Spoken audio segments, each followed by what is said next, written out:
Saudara Komisi 2 DPR RI menggelar rapat dengar pendapat RDP membahas revisi Undang-Undang Pemilu Nomor 7 Tahun 2017. Dalam rapat itu, Center for Strategic and International Studies (CSIS) mengusulkan parliamentary threshold atau ambang batas partai masuk ke parlemen turun secara bertahap menjadi 3,5% pada pemilu 2029 dan 3% di pemilu berikutnya. Kepala Departemen Politik CSIS Arya Fernandes bilang penurunan ambang batas parlemen diperlukan untuk mencari titik temu antara sistem partai yang moderat dan keterwakilan atau representasi politik. Jika ambang batas terlalu tinggi, maka representasi suara pemilih akan rendah. Namun jika ambang batas terlalu rendah, maka potensi terjadi legislative deadlock tinggi. Menurut Arya, idealnya ambang batas parlemen menjadi 3%. Karena itu dia mengusulkan diturunkan secara bertahap dari 4% menjadi 3,5% di pemilu 2029 dan menjadi 3% untuk pemilu-pemilu selanjutnya.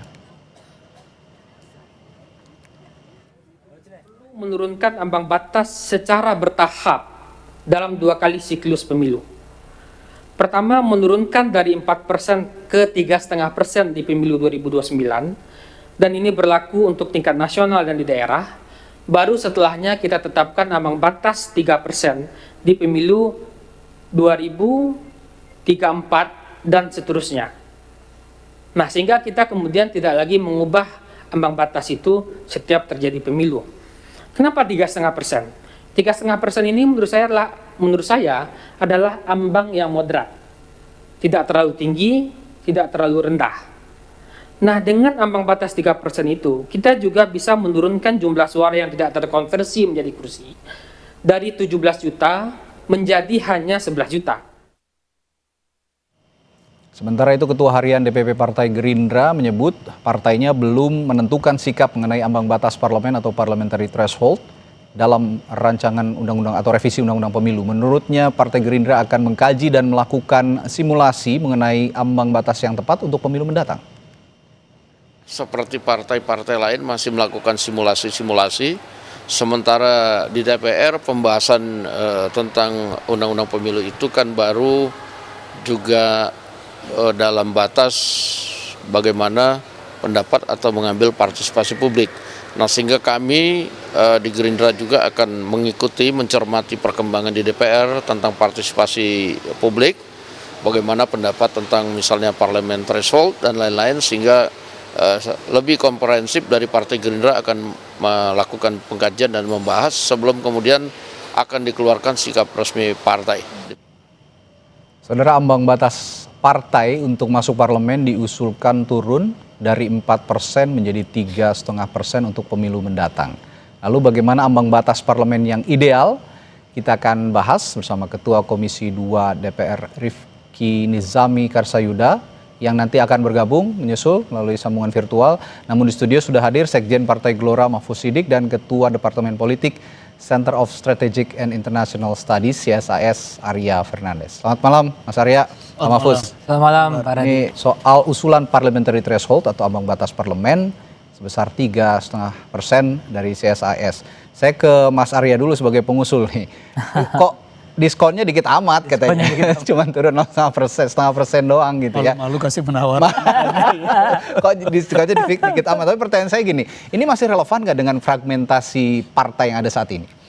Oke, baik, begini, threshold itu atau yang sering dikenal itu adalah ambang batas parlemen ya. Ambang batas parlemen itu suara minimal perolehan suara partai dalam pemilu untuk bisa diikutkan dalam proses konversi suara menjadi kursi.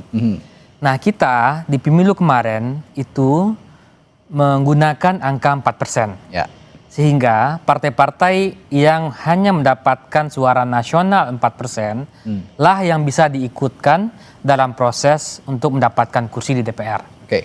Nah, dalam sejarahnya kita pernah menggunakan angka 2,5%, 3% dan seterusnya. Di pemilu terakhir kita menggunakan 4%.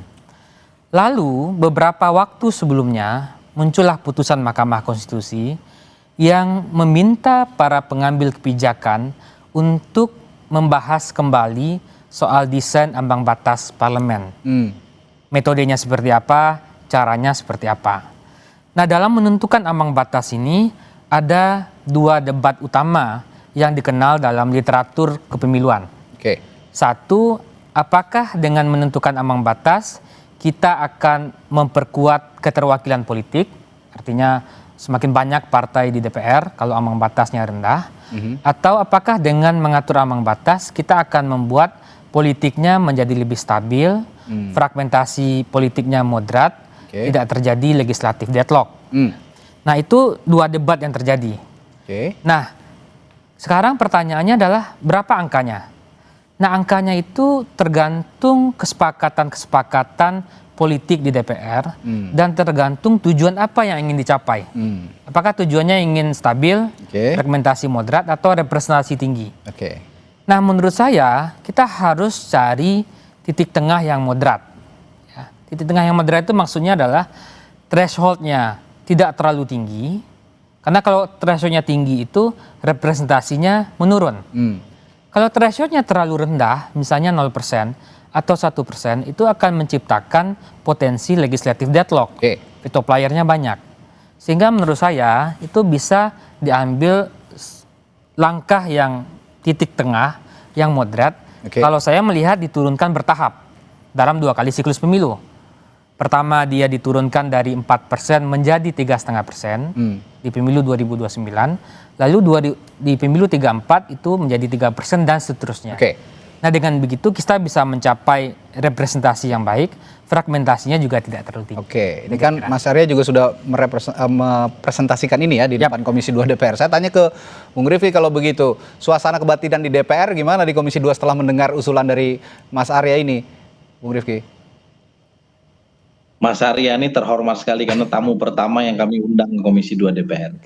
Terima kasih. Kami dalam memastikan meaningful participation atau partisipasi bermakna dalam penyusunan rancangan undang-undang pemilu tahun 2026 ini mengagendakan setiap 2 minggu sekali, setiap hari Selasa mengundang sejumlah person maupun kelompok yang peduli terhadap demokrasi dan kepemiluan untuk bicara di Komisi 2 DPR RI. Jadi kami yang aktif mengundang beliau-beliau ini untuk kami mendapatkan insight, masukan, pikiran, dan pandangan sebagai bekal bagi pimpinan dan anggota Komisi 2 DPR RI untuk menyusun naskah akademik dan draft RUU Pemilu tahun 2026. Kita ingin pemilu 2029 dan seterusnya menjadi jauh lebih baik. Demokrasi kita menjadi lebih terlembaga dan seterusnya. Nah, kalau kita bicara soal ambang batas parlemen, mana ambang batas parlemen ini mengenal setidaknya 2.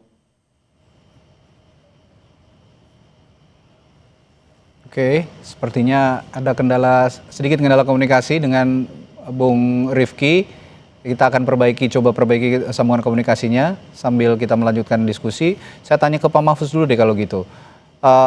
Yang saya tahu kan usulannya Gelora ini sebenarnya ya tidak usah ada ambang batas alias 0% gitu ya. Dengan dikitnya diskon ini gimana nih? Iya, yang pertama saya tertarik yang disampaikan Mas Arya ya, bahwa kalau ambang batas parlemen itu kecil atau bahkan 0%, dikhawatirkan akan terjadi legislative deadlock.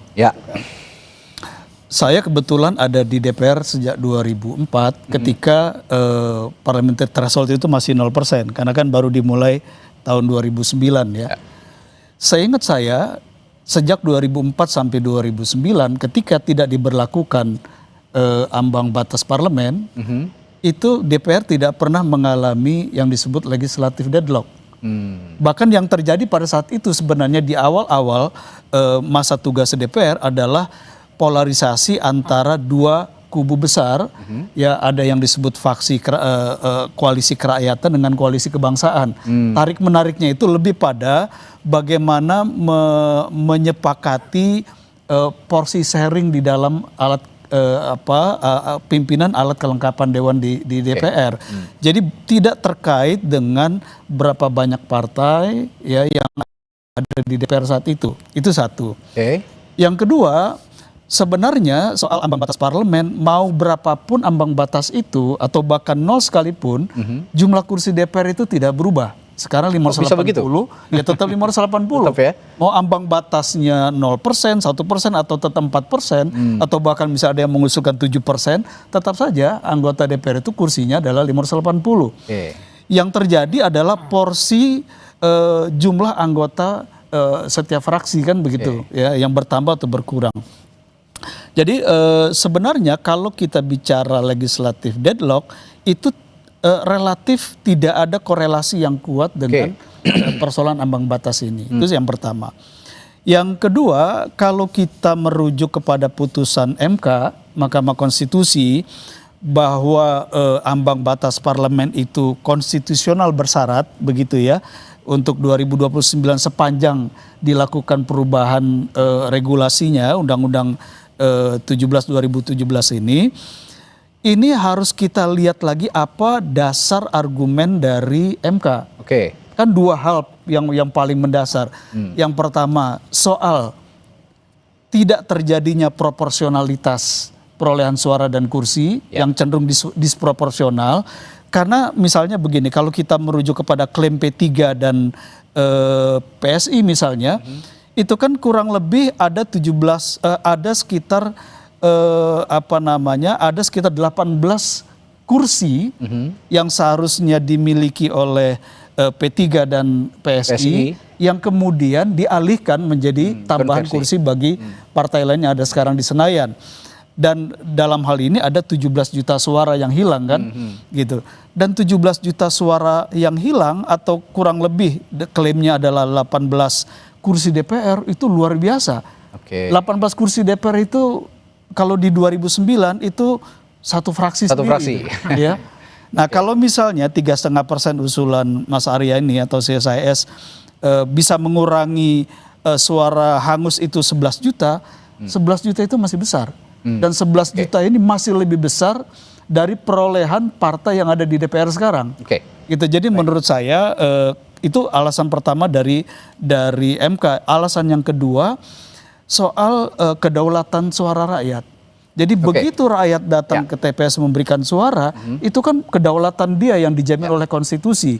Nah, atas dasar apa atau atas kewenangan apakah suara ini kemudian dihanguskan dan konversi kursinya kita switch ke partai yang lain. Oke, itu yang jadi poin pembahasan selanjutnya nanti akan. Jadi saya kira ini dua hal yang mendasar yang perlu kita yang harus didiskusikan malam hari ini. Tapi saya kasih kesempatan dulu lagi kepada Bung Rifki, tadi sempat terputus komunikasinya, silakan. Yang saya tanyakan tadi suasana kebatinan setelah menerima usulan ini. Masih keputus nggak? Soalnya di tempat saya lancar-lancar aja. Oke. Sudah jelas sekarang. Sudah jelas sekarang, Bung Rifki. Silakan. Iya, saya ingin katakan bahwa tidak ada norma baku dalam rangka penyusunan ambang batas parlemen di seluruh dunia. Kalau kita melakukan komparasi terhadap hukum-hukum kepemiluan, aturan-aturan kepemiluan, Election Act di seluruh dunia, maka sebetulnya hanya ada dua model ambang batas yang kita kenal. Satu, ambang batas yang disusun oleh negara, yang sekali lagi angkanya tidak ada rumus baku. Dan yang kedua, ambang batas yang dibuat secara natural karena sistem pemilu yang dibangun tanpa harus menyebutkan di dalam undang-undang berapa ambang batas untuk masuk ke dalam parlemen. Nah, di tempat kita, saya kira kita punya banyak reason ya, alasan kenapa ambang batas itu diperlukan. Yang pertama, bahwa ada kegairahan yang sangat besar untuk membentuk badan hukum partai politik. Dan itu adalah konsekuensi logis dari demokrasi konstitusional yang kita anut di dalam konstitusi kita. Kita tidak boleh melarang siapapun untuk berserikat dan berkumpul, termasuk dalam konteks pembentukan partai politik. Tetapi di sisi yang lain, kita juga punya PR untuk mendewasakan demokrasi kita. Salah satunya adalah memastikan institusionalisasi atau pelembagaan partai politik itu berjalan. Parliamentary threshold itu adalah cara untuk kita memastikan bahwa institusionalisasi partai politik itu berjalan. Mudah atau tidak parliamentary threshold itu diterima oleh partai-partai politik? Tidak mudah.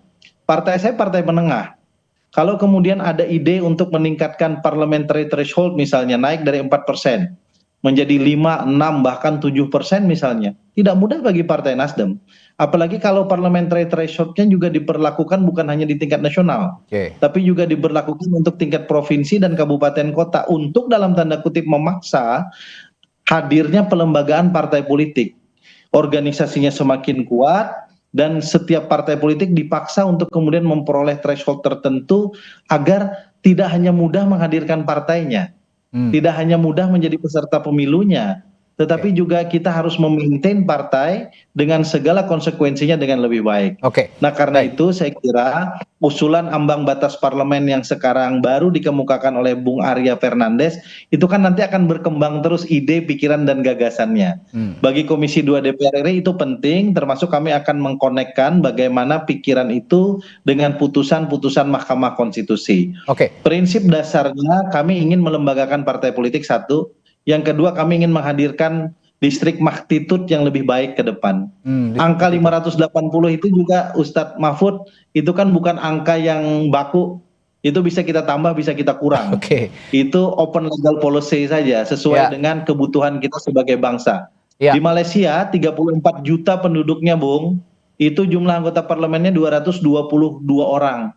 Kita 280 juta cuman 580. Jadi tenang aja Gelora, ada kemungkinan kita tambah nanti jumlah anggota parlemennya. Oke. Nah, Kalau ketua. kalau begini pembicaraannya sebenarnya kalau arahnya Bung Rifki tadi, semakin banyak representasi di parlemen, sebenarnya semakin banyak juga representasi suara rakyat yang bisa diwakilkan di parlemen. Tapi pertanyaan saya selanjutnya begini, kalau ngomongin soal tadi sempat disinggung juga, ini kan soal kesepakatan. Nah, kalau kalimat atau kata kesepakatan ini, sebenarnya dengan kita sederhanakan lagi pembahasan malam hari ini. Kalau pembahasan ambang batas ini mengena kepada rakyat atau pemilih, tujuan utamanya ini efisiensi parlemen. Kalau memang efisiensi parlemen, kenapa tidak memperkuat tata tertib saja atau misalnya etika DPR? Saya akan tanyakan hal itu setelah jeda nanti ke Mas Arya Fernandes. Tetaplah bersama kami di Sapa Indonesia Malam.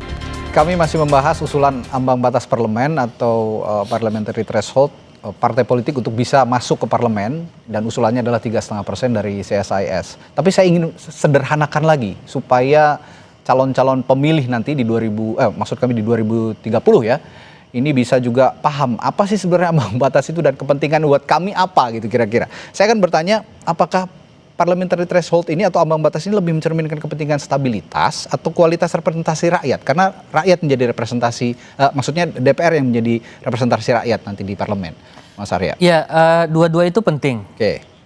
Dengan ambang batas itu kita apakah tujuannya ingin meningkatkan representasi, keterwakilan banyak di DPR, tentu akan ada risikonya juga.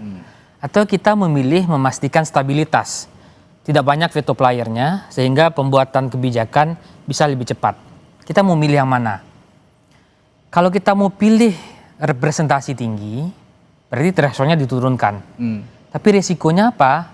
Satu, tadi legislative deadlock, itu satu indikator. Indikasi yang lain, veto player banyak.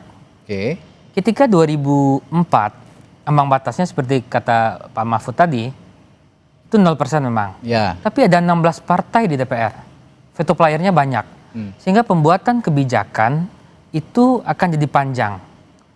Nah memang di 2004 mungkin legislative deadlocknya mungkin ada tapi mungkin tidak terlalu besar. Tapi veto playernya banyak. Untuk buat kebijakan itu harus negosiasi dengan partai 1 sampai 16 partai. Artinya lama prosesnya. Partai, lama prosesnya untuk mengambil kebijakan. Nah makanya di banyak negara-negara di dunia, misalnya kita ambil contoh di Eropa. Di hampir semua negara di Eropa itu pengaturan thresholdnya umumnya di atas 4%. Nah karena apa? Biar ada stabilitas.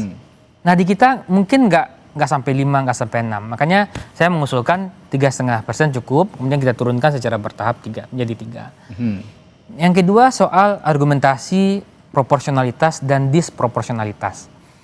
Nah hasil pemilu yang baik tentu harus mencerminkan seberapa tinggi atau rendah proporsi antara hasil suara di pemilu dan hasil kursi di legislatif.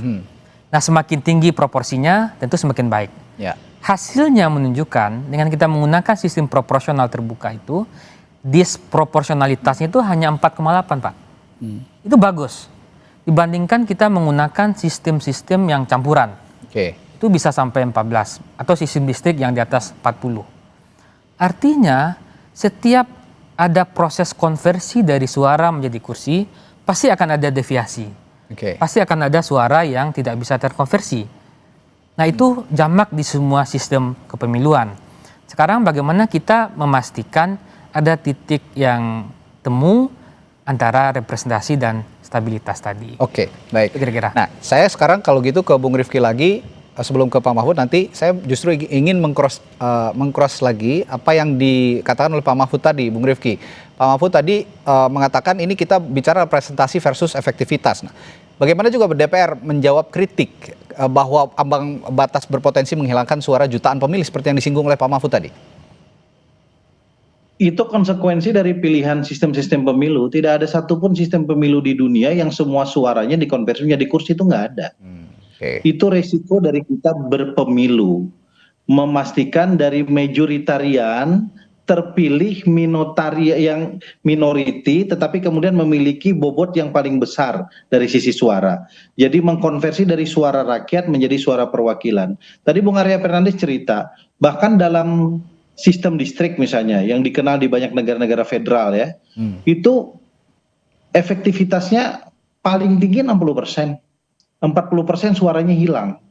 Bahkan di beberapa tempat di mana menganut sistem distrik pada satu pihak tapi juga multi partai ekstrim pada pihak yang lain. Malaysia itu multi partai cukup ekstrim sekarang.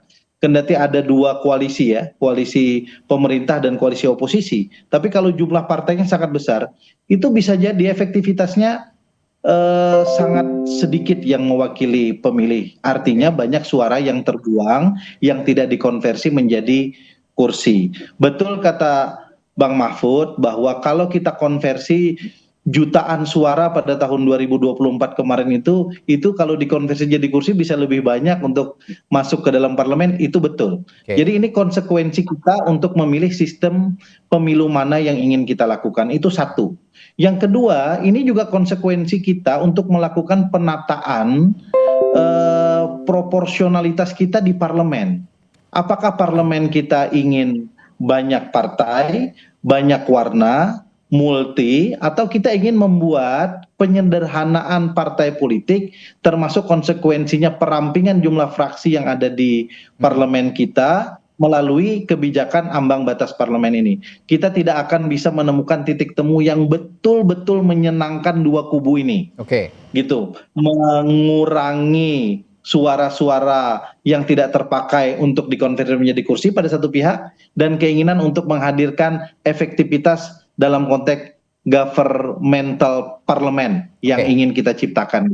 Ini belum lagi alasan yang ketiga tadi soal institusionalisasi partai politik yang menurut pandangan kami itu juga penting untuk dalam tanda kutip dipaksa dengan adanya parliamentary threshold yang kita tetapkan di dalam undang-undang. Pak Mahfud, kalau misinya kata Bung Rifki tadi kan sebenarnya untuk melembagakan partai, untuk membentuk badan hukum partai, dan di sisi lain juga Mas Arya mengatakan kalau memang dengan parliamentary threshold 0%, nanti pemain vetonya terlalu banyak dan menyebabkan pengambil kebijakan di DPR ataupun keputusan mengambil kebijakan di DPR itu kan sangat lama. Ini akan memakan waktu. Bagaimana menjawab ini?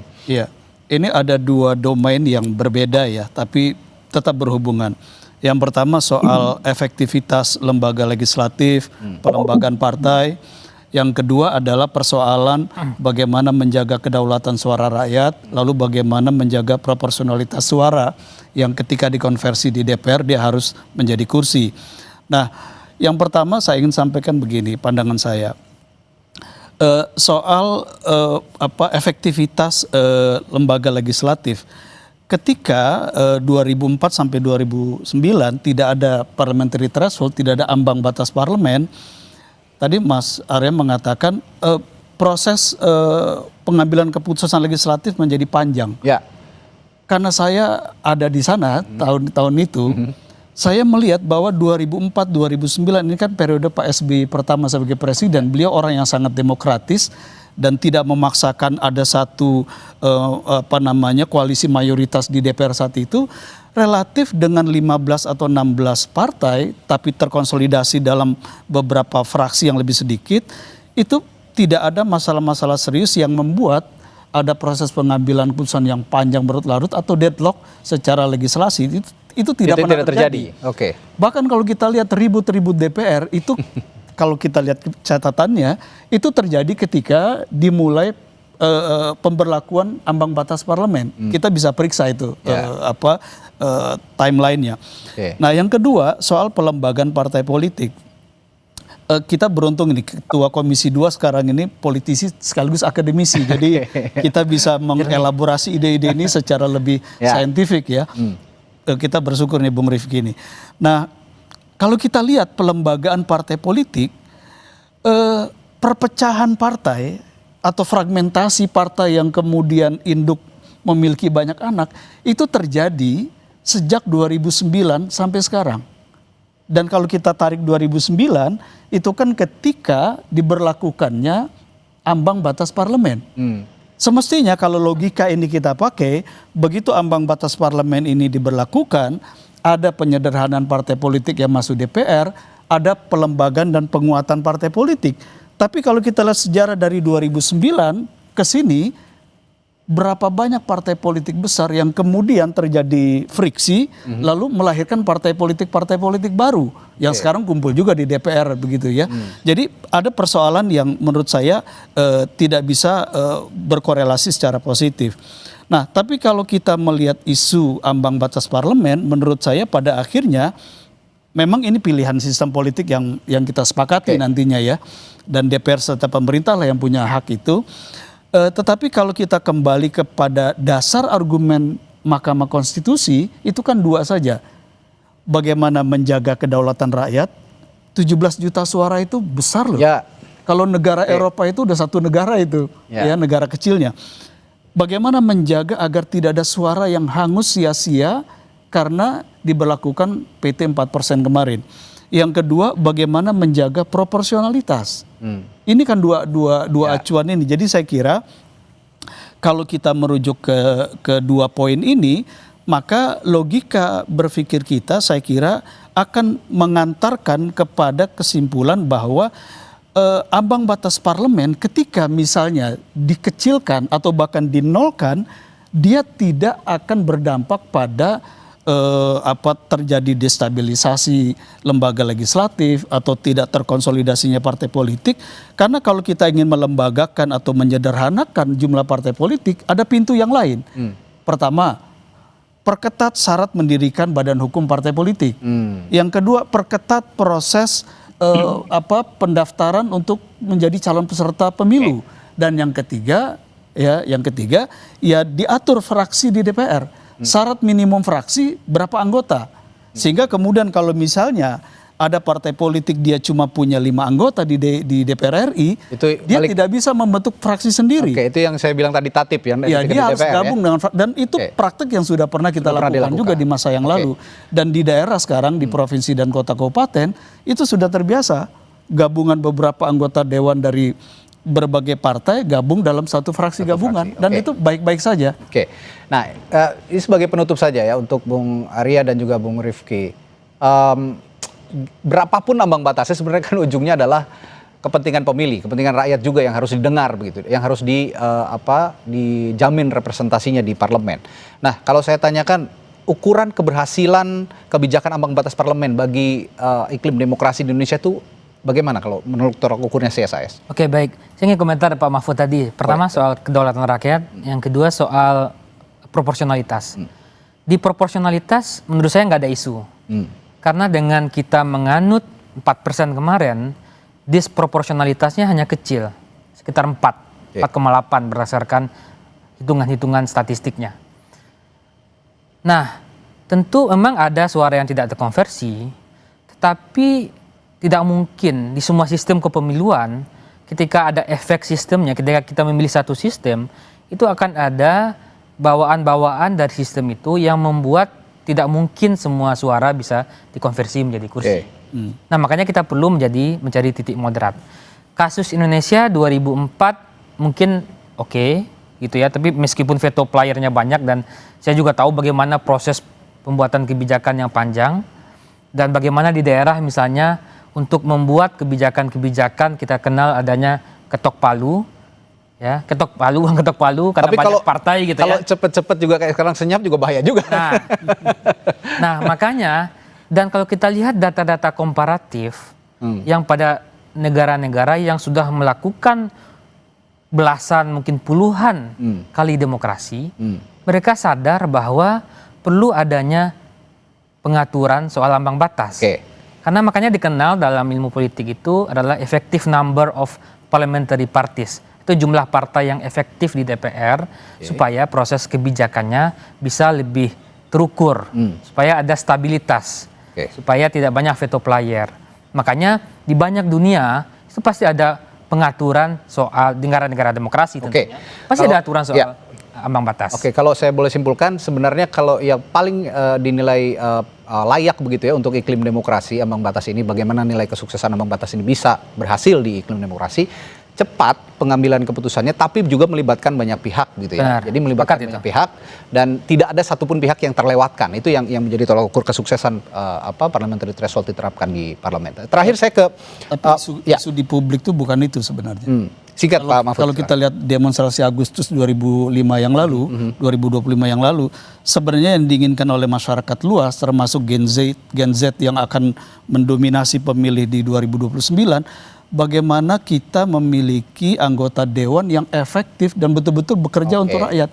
Itu isunya sebenarnya. Jadi masalah kualitas anggota dewan mau 0%, mau 1%, itu sebenarnya bagi mereka tidak ada masalah. Tetapi yang mereka inginkan jangan sampai sudah PT-nya tinggi, partainya makin sedikit, tetapi kemudian ketidakpuasan masyarakat meningkat terhadap kinerja. Itu yang perlu jadi catatan. Baik. Terakhir ke Bung Rifki, saya ingin tahu juga sebenarnya sekarang sudah ada preferensi belum sih dari anggota-anggota DPR, terutama fraksi-fraksi yang ada di DPR, apakah setuju dengan turun ambang batasnya atau sekarang tetap 4% atau bahkan 0% seperti yang diinginkan oleh Pak Mahfud?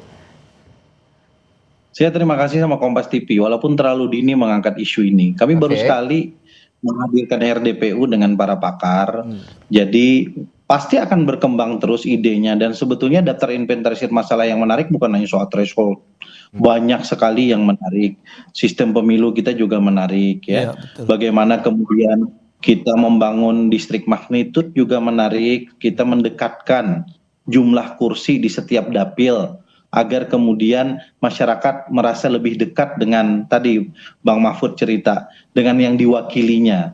Jadi isunya sangat banyak dan saya berterima kasih. Mudah-mudahan nanti dengan isu-isu lain juga Kompas TV semakin kemudian peduli dengan apa yang kami lakukan di Komisi 2. Saya tidak akan menjawab pertanyaan Anda karena itu pertanyaan yang memaksa saya untuk menyimpulkan sesuatu yang bersifat prematur.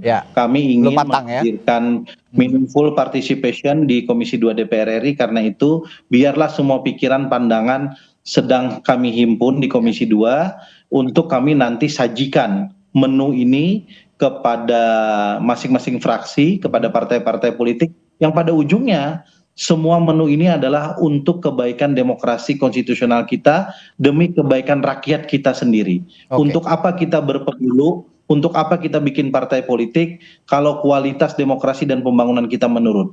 Tujuan kita semua ingin memperbaiki apa yang sekarang kita rasa kurang. Ya. Sekarang berarti judulnya kalau boleh saya simpulkan, DPR is cooking.